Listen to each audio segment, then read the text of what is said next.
This is Pat Ennis of Ennis Legacy Partners. Welcome to the Exit Readiness Podcast. I'm here today with business partner Corby McGordon. Our mission here on this podcast is to provide you, the business owner, with subject matter expertise on topics pertaining to building transferable or sellable business value, and then for planning your eventual exit from the business. We want to help you build a business that's transferable and then exit successfully. As a business owner, you know there are very few absolutes or certainties, but one thing you can be absolutely certain of is that at some point you're no longer going to be a business owner. Either someone else is eventually going to own your business or it's not going to exist any longer. Every business owner leaves their business at some point, and the goal would be to exit eventually on your own terms and conditions. And so that's our topic today. Exit like a boss is our topic today. And our guest, Dr. Craig West, comes to us from the land down under today. And it's actually 6 a.m. where Craig is. So he's joining us like a boss here at 6 a.m. in the morning for him. As the founder and chairman of Succession Plus in 2009, Craig has led that firm to become Australia's largest business succession and exit planning company. They have a presence in New Zealand, the UK, and now the United States of America. Craig's contributions to the exit planning field and space have been significant, widely recognized through numerous industry awards and accolades. He's published 6 books on asset protection, business valuation, succession, exit strategies, employee ownership. His academic credentials are impressive as well. He's got 2 master's degrees, one in tax, one in accounting and finance, and his doctorate of business administration has had a focus on succession and exit. And then in 2022, Craig launched Capitaliz.com, which is the digital version, if you will, of the business succession and exit planning IP. And that platform is now used by over 250 advisors in 8 countries. And that's how we came to know Craig back in 2022, as we were actually the first U.S. subscribers to Capitaliz.com. So, Craig, good morning. Hey, how you going? And welcome to the podcast. It's great to have you with us here at 6 a.m. Thank you. No problems at all. Looking forward to it. Oh my goodness, yeah. So Craig, as Pat said, you've blazed some trails in exit planning and had an impact. How did you get started? Why exit planning? Yeah, look, I was an accountant in public practice by background, a CPA, doing work for business owner clients to manage their tax and their accounting and so on. And several of those clients way back then were baby boomers that were starting to think about exiting and approached me as their advisor to help them exit.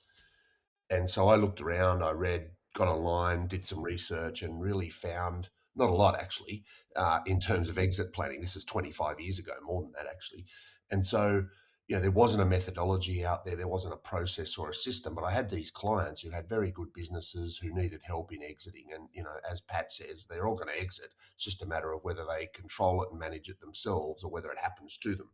And so I knew that we had to help these clients. So fast forward, I did a lot of research. I started to work through a process with these particular clients and documented sort of what I did and really built it from scratch. In that journey, I found the Exit Planning Institute. I traveled to Chicago in 2011 and did the CEPA program. And at almost exactly the same time, I had a very significant client exit his business, and he sold it for more than $20 million. And he actually donated $5 million of that sale proceeds to charity.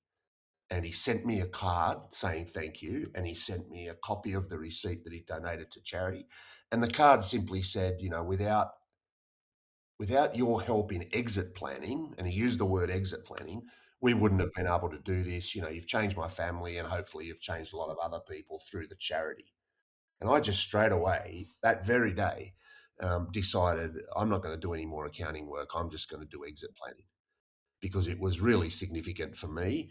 It was really significant for him and his family and for that charity. And I thought, if we could just do this over and over and over again, if I did one of these a year, one of these a month, one of these a week, one of these a day, imagine how many people we could actually impact. So I decided right then that that was going to be my mission, was to help as many owners as possible successfully exit. And so I launched Succession Plus in 2009. I built the whole practice around succession and exit planning. And interestingly, funnily enough, on the way back from Chicago, I did the CEPA course with the Exit Planning Institute. That changed everything. Like, I just got a really clear view of what needed to be done and how it worked. And literally on the way back, on the plane ride back from Chicago, which for those who haven't done it, like, that's a 15-hour plane ride, sitting in a plane. And I don't sleep that well on planes. So I actually sat down and wrote down this methodology. It had 15 steps. And at that time, I actually emailed it back to Chris Schneider, the CEO at the Exit Planning Institute, and Peter Chrisman, who was one of the leading sort of founders of exit planning. And I sort of sent them back this model, and the model included 15 steps, but it also had 5 stages of value, which is still the methodology that Exit Planning Institute uses and teaches. And so I just thought there was a really great opportunity to actually do really impactful work and help business owners that really needed to have this successful exit, because I understood very quickly from that early client exactly what impact it could actually have. Yeah. Yeah. No, that's fantastic. And obviously then there was a heart as well to replicate that ability for others to do the same thing. You know, what have you seen in the last few years just in terms of traction in Yeah, look, I think engaging? EPI has done a magnificent job of making exit planning mainstream. And, there's a lot of people out there, including you guys, obviously, that are focusing on this, that are doing it. So when I first started it, exit planning wasn't a word. People didn't know what it meant. When the guys did the first, state of owner readiness survey, no one had heard of exit planning or prepared for it or thought about it or anything else. That's changed completely. And I mean, there's a lot of people involved in that change, but certainly EPI has led the charge there. Advisors like you guys, as Pat said, you're the very first user to adopt our software in the United States. So, I think it's now become much more mainstream. People understand what exit planning is and why it's important that it's done well in a business. And more than that, they're happy to pay for it. They're happy to engage with it. They're happy to work on it because they can see the impact and the difference that it actually makes. So I think the biggest change I've seen is it's gone from being a fringe, a few people were talking about it and a couple of people were trying to do it. Now it's mainstream. Everyone understands what it is. People know they need to do it. And then it's just a matter of getting the how part right. It's not so much convincing people that it needs to be done now. It's helping them work out which way is the best way to do it for them. Yeah, so let's talk about that how part. So we, if you've listened to the podcast at all, you hear us talk about planning to exit on your own terms and conditions, and we've had at least one investment banker challenge us on that. Just pretty much say owners never leave on their own terms and conditions, and we always think it should be the goal, and it takes planning and it takes years to do it. And so one of the things that you like to say, and you've actually got a site that promotes it, is exit like a boss. So if you're going to exit like a boss, you're going to be exiting under your own terms and conditions. So you clearly believe that an owner can realize an exit under their own terms and conditions if you're going to exit like a boss. So let's start talking about the how, Craig. What do you mean? What do you mean by exit like a boss?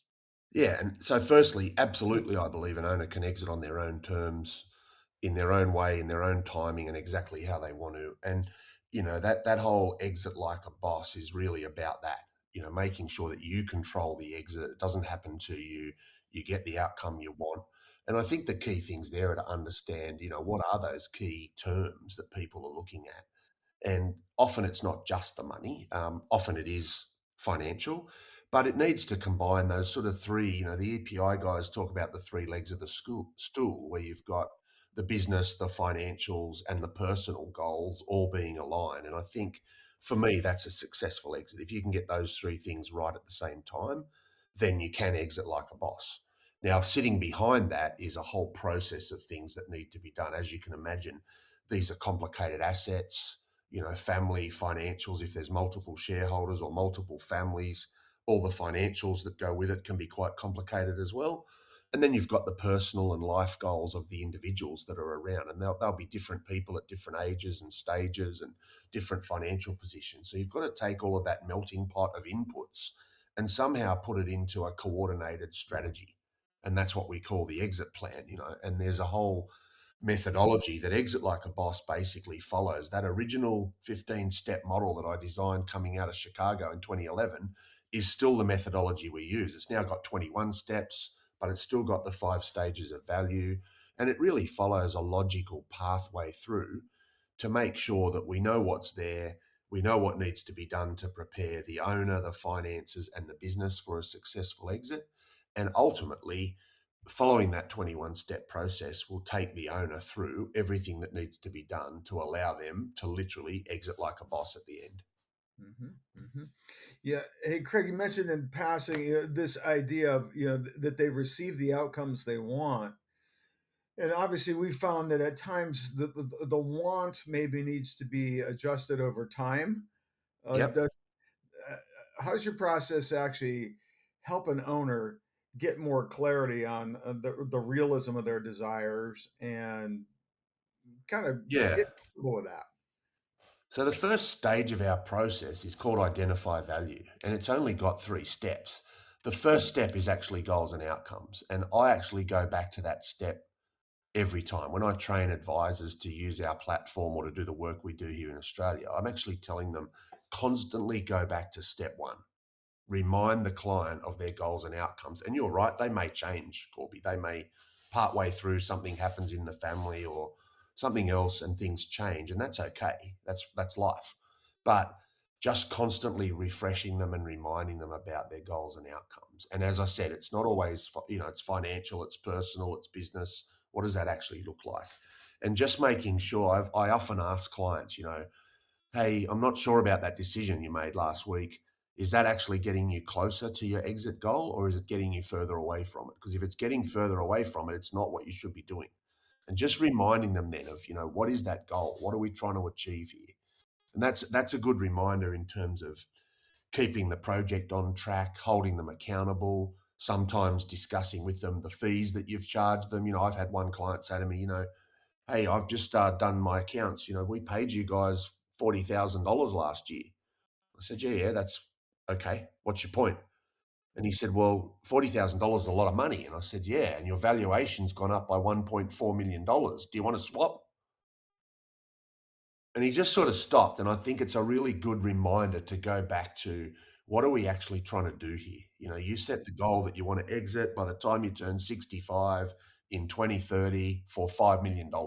So let's make sure whatever we do now is getting us closer to that goal, because anything else is a distraction. The problem with being in business and being an owner is there's so many things that can distract you. There's so many things going on. You have to manage the business while you're doing all of this.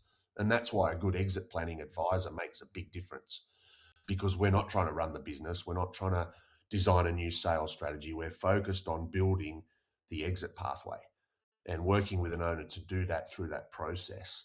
And that, as I said, that first stage, there's only 3 steps. One's that goals and outcomes. The second one's a fact find. So getting all the information together, because often owners haven't done that either.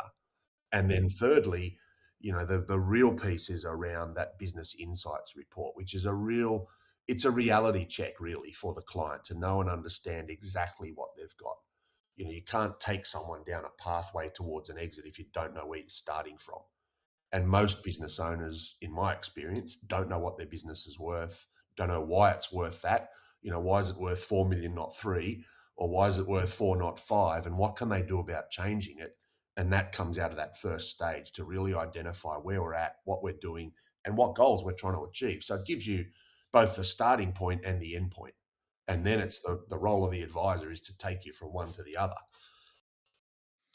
Yeah, so Craig, that's a very, very thorough and nice summary of the how. Here's another question. So you've been doing this for 25 years. We've been doing it for 10, and we continue to just exhort owners to get started as soon as possible. Now, you've got 15 years on us in regard to experience. Do you have that perspective, or do you have a different perspective No, I think as to when to get started? I've got exactly the same perspective. I've never ever. I mean, we've worked now with nearly 1,000 owners in that time frame, right? I've never ever had an owner that we started too early with. There's never an owner come to me and said, "Geez, I wish we left this till a bit later."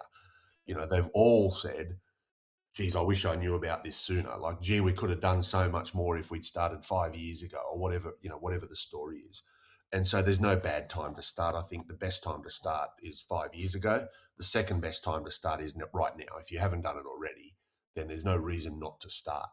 And the data we've got, because we've got this software, the valuation software, we manage and monitor valuation of these businesses, every year. We're constantly updating them and refreshing them and monitoring them. So you can track the change. You can see the valuation change. And clearly, clients that have been working at this for 3 to 5 years get a much better impact than clients that have to rush it in the last 12 months. Now, sometimes you have to do that because of illness or something else happens, but generally, you want to start 3 to 5 years out. You'll get a better outcome.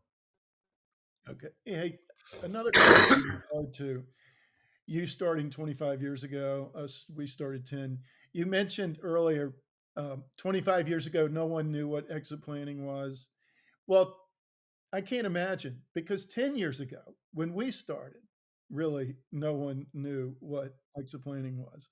And so and it was absolutely a blue ocean, but now it's a red ocean. I mean, everybody and a brother. So here's a question, based on your 25 years of experience. If you're a business owner and you get it now, you understand, okay, I need this. I understand that I need it. How do I choose who to work with? How would you answer that question? Yeah, I think there's two things that you need to sort of look at. What do you actually need as a family or as an owner is the first question you should be asking yourself. And most people have never been through an exit before. Even really, really smart, really experienced business owners might do 2 or 3 exits in their entire lifetime. Many people just do one. And so they haven't done it before. So it's not something they can compare or contrast, the experience of something that you do regularly. You go to your coffee shop or cafe for Sunday morning breakfast where you can compare week to week because you've done it every week of your life. You know what's good and what's not. You know which coffee you like. You know which, service and so on. You can't do that with an exit because you've never done it before.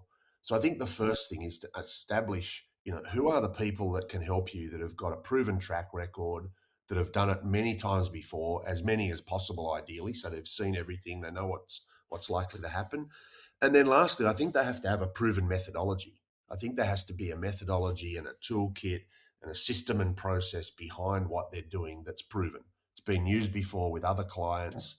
I often I talk to prospective clients all the time. They ask me about which advisor to use and how to do it. And I just say to them, look, get the advisor to give you 5 client names of people who've already exited. And if they can't do that, I'd be very worried for a start because they've never done it before. Secondly, they should have clients that are quite happy and that have, gone through the process and had a successful exit. So that methodology is quite important. I think particularly baby boomers like to see a structured, ordered process. They don't want you just to be turning up saying, okay, let's work out what we need to do this week or this month. It really is that exit like a boss 21-step process really does give some structure and certainty to the owner about where we're at and what we're doing. And there's literally a Gantt chart that shows you this month we're working on step 7. Next month we'll be on step 8. What's that mean and what does that look like and what tools do we need? All falls out of that process. So it becomes much more manageable for the client. And I think they can see the clear pathway to where the exit actually sits. And that's important. So I think, someone who's done it before, experience, client references, so you can talk to people that have actually been through it because it's quite an unusual thing to do. And lastly, a proven methodology or process platform that guides people through that exit path. Mm-hmm, mm-hmm. Yeah, Craig, I love the 21-step process, and having gone through even the ebook, you know, you've done a wonderful job of condensing massive topics into bite-sized chunks. How do you help an owner grab hold of not being overwhelmed and being able to actually take action in the midst of all the rest they're doing. Yeah, and that's a big challenge. Owners are busy. Anyone that owns a business anywhere in the world is busy. There's lots of things to do. There's clients, there's staff, there's a whole stack of compliance and regulation and all those sorts of things that we need to worry about and deal with and address. So you can get easily swamped. And what happens is when you get easily swamped as an owner, what you do is you tend to put aside the big important things that aren't urgent. And exit planning can often be categorized as that. It's probably the biggest, most important thing you can do, but it's not urgent until it is urgent. And when it becomes urgent, then it's a problem because now you're sick, or now you've had a divorce, or now there's been some kind of partnership breakup, or something else has triggered this urgent exit. So the lesson there is what I tell clients to do is to dedicate some time in the diary to work on the exit plan. I actually tell a lot of my clients to not work in the business on Fridays. I've done this for many, many years. I work on Fridays, but I don't work in the business. I'm not having client meetings and doing all that sort of stuff. I generally tend on Fridays. You mentioned I've written 6 books. They've all been written on a Friday because I don't have time to write them on Monday, Tuesday, Wednesday, Thursday, because I'm running the business and I'm doing meetings and I'm presenting at conferences and doing all of that. But Friday, I can sit down and actually work on those kind of projects, and exit planning should be one of those projects. And I think if you can get clients to do it, clients struggle to do it. Let me tell you, they find it difficult to put that time aside. But if they can put aside half a day every Friday and just start to work on the 21 steps, they start to see some traction. And then they'll start to understand, okay, if I invest the time here, I've got the right toolkit, I've got the right advisors working with me, I know I'm getting there, but it has to be an investment of time to make it happen. Otherwise, you never get there. Yeah. You said it in passing, and you said it's the biggest, most important thing they can do. You know, of the 21 steps, are there more important things to do in those steps? Key areas that are like most significant? Look, I think there's probably a couple of steps that do make a significant investment. You've got to think about it from a buyer or investor or lender's point of view. Ultimately, if we're going to exit our business, it's either going to be a buyer, an investor, or a lender that's going to be involved in that process, in that transaction. So you have to build it for what they want, for what they look for. You have to make it attractive to them. You have to make it valuable to them. Now, in terms of the owner's job, the owner's number one goal in life has to be to increase the equity value of their asset and make it saleable, transferable, exitable, whatever you want to call it, sale ready, all those different phrases. And most owners don't spend enough time and effort on doing that. The byproduct of all of that, and some of these steps in the 21 steps, are to work on particular parts of the business that we know are often not managed as they should be, or that are risky, or that need further attention. And so that whole process, is any one step more important? Probably not. I think the starting point is really important. Pulling the trigger, starting the process, set up the goals and outcomes, do the business insights report, understand what you've actually got and what needs to be done. Then you can create a clear pathway using the 21 steps to address all those issues. But every time, you should be coming back, okay, what's my goal here? What am I trying to achieve? I'm actually trying to sell for $5 million in 2030 when I turn 60, or whatever the goal is for you and your family. And just keeping that constant focus on that, and the equity value, the value acceleration, we call it. What are you doing about just constantly monitoring and managing that value growth in your own asset? For most business owners, as we know, and the research tells us, this is their biggest asset. For most business owners that we deal with, it's more valuable than their family home or their stock portfolio or any other asset they've got. And so managing it appropriately on that basis is something we need to focus on. Mm-hmm. Yeah. Yeah, no, that makes perfect sense. Um, it's interesting. You have a step 12 in here called corporate governance. Yeah. That I've not seen an exit planning process that includes that. Yeah. Speak to that. Yeah. And interestingly, that's one of the ones that makes the biggest difference. Because if you think about most small to medium businesses, whether it's in Australia or the UK or the United States, it doesn't make a lot of difference. They're all very similar. They're typically founder led. That might be mum and dad in a family business. It might be two brothers. It might be three shareholders who went to college together and now run an architecture firm because they love architecture. But they're still founder-led. And the problem with founder-led businesses are, those architects went into business because they're really good architects. They're not necessarily good business people. And so what ends up happening is they run that architecture practice like architects, not like business people. And so, they don't have an MBA, they don't have that college education around business and management and structure and discipline. And so the corporate governance piece actually can bring in then that structure and discipline and accountability that's often missing, because corporate governance is actually those three things: structure, discipline, and accountability. And if you don't have those three things, then you have got a small business that's run by the founder. The problem with that being it's completely founder centric and it can't exist without the founder being there, which means it's not saleable. No one's going to buy a business that entirely depends on you. And that's probably, when we look at businesses and we do valuations, that's probably the biggest factor. How dependent is the business on the owner? Can it run without the owner independently, successfully? Can the owner go on holidays to Europe for 3 weeks and nothing changes? And when I talk to a lot of business owners in this space, they can't do that. They say, no, I can't go to Europe for 3 weeks because I'd have to constantly check my emails and make phone calls and follow up with my team because the business is not run without them. So the corporate governance piece, to go back to your question, Corby, is really, setting up the structure and discipline and accountability that much larger businesses have to have, but could work and do work very, very well in a small to medium enterprise. And so as part of setting that up, we might bring in independent advisors. Often our advisors in Succession Plus in Australia, we actually sit in there as an advisory board member, set up the board structure, show them what the agenda should look like, run the meeting for them because they've never done it before. And that changes the whole dynamic in the business changes. It starts to filter down from the top down. You then get structure and accountability through the next level of management. And then it filters down to the general team. And that makes a big change in the way the business operates and how it performs. And so, that's one of the steps. And it's one that we use all the time. It's not that common, but it certainly has a big impact. When you see that work successfully in a small to medium business over time, you can see significant change in performance and accountability. And therefore, the business becomes more attractive and more valuable to a buyer. Okay, so Craig, as we wrap up, one last question. You've got a presence in, of course, Australia, New Zealand, the UK, and now the US. Yeah. Is there anything that you've noticed and observed about the US business owners and planning for exit that's at all unique to those other places? Yeah, I think, look, the US, I've been working in the US now for 10, nearly 15 years. I was over there in 2011 when I did the CEPA, and we sort of did a whole stack of work since then.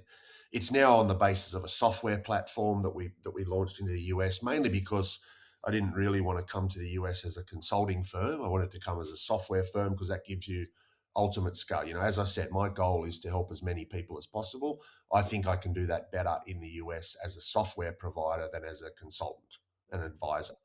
But I think the US, the US is a really unique place. It celebrates entrepreneurship probably better than any country in the world. We have a thing in Australia called the tall poppy syndrome, where if you're a successful entrepreneur, you're more likely to get cut down than celebrated. I think that's very different in the United States. Success is really celebrated in the United States from an entrepreneurship point of view. I think the other thing is now there's it's a scalable, it's an enormous market. We look at it here. We have a population way less than 10% of yours. So it's in fact, but the land size is almost exactly the same. So, you imagine the United States, but there's only 26 million people there. It's a completely different prospect. So it's a very different business environment. And, Warren Buffett always used to say, never bet against the US economy. And I think that's probably still right today. But I think what you've got is now some momentum and scale around exit planning and succession and this whole business owner journey, because people now understand it. It's not foreign language. It's common. It's talked about. The Exit Planning Institute is graduating 200 odd advisors every month. And people have asked me actually previously, aren't you worried about that? Because isn't that competition? I said, no, it's not competition. There's millions of businesses in the United States that need this kind of help. 200 people is nowhere near enough to help them all. So the more the better, in my view. But I think what it does create is common language, understanding. People know what exit planning is. It's not now a question of should I do it? It's how do I do it, and who do I do it with? So that's changed dramatically as well. And I think there's a great opportunity. There's a lot of economic value, not just for the owners, but for their families, for business generally, for the employees of that company, for the community that business operates in. There's quite a valuable exchange. If we can get these transitions right, these succession plans and exit strategies right, there's a huge economic benefit for everybody that's involved. And the United States is the biggest market in the world where exit planning is a big issue. All of those countries are similar in terms of baby boomers and the demographics and so on. It's just that the United States is a massive market. Right. Yeah. Okay. So, any last anything that you'd like to communicate that we haven't talked about in this last couple of minutes? No, look, I think we've covered a lot of material, but I think your opening comment is, I think, really important, Pat, to go back and sort of say everyone will exit. You will exit your business, whether you like it or not. The key question is, are you going to control it and manage it and drive the exit, or are you going to have it happen to you? And I've seen both extremes, and having it happen to you never ends well. It's not a process you want to go through. There's lots of issues, but you can really enjoy the process of understanding your business, building it towards an exit, successfully passing it on. No one wants to sell, even if you sell for maximum dollars, no one wants to sell their business and see it fail, see the employees, get turfed out, see the company get closed down or something. No one wants that. So successful exit can be quite enjoyable. You've got to control it and drive it. And the key message there is start as early as you can and get the best possible help. Very good. And if there are any advisors listening to this episode, check out capitalize.com. We're big fans, of course. And Craig, is there anything else that you promote? You have book number 7 coming out, or is there something I else? do. I'm actually in the middle of writing the next book, which is Okay. called Owner Shift. And we've had a big change in Australia around employee ownership becoming part of a succession or exit strategy. It's very different from a tax and accounting and legal point of view in Australia to the United States and again to the UK. But there's a big shift towards that kind of exit strategy now, which is more about legacy and stewardship for the business rather than a financial exit. So I'm writing about that and that demographic change and so on, but certainly happy to help people, point them in the right direction. There's a stack of resources on our website. I know you guys have got a stack as well. I think the key message is just to start early, get into it. You can't avoid this. Start early, get the right advisors and get on with it.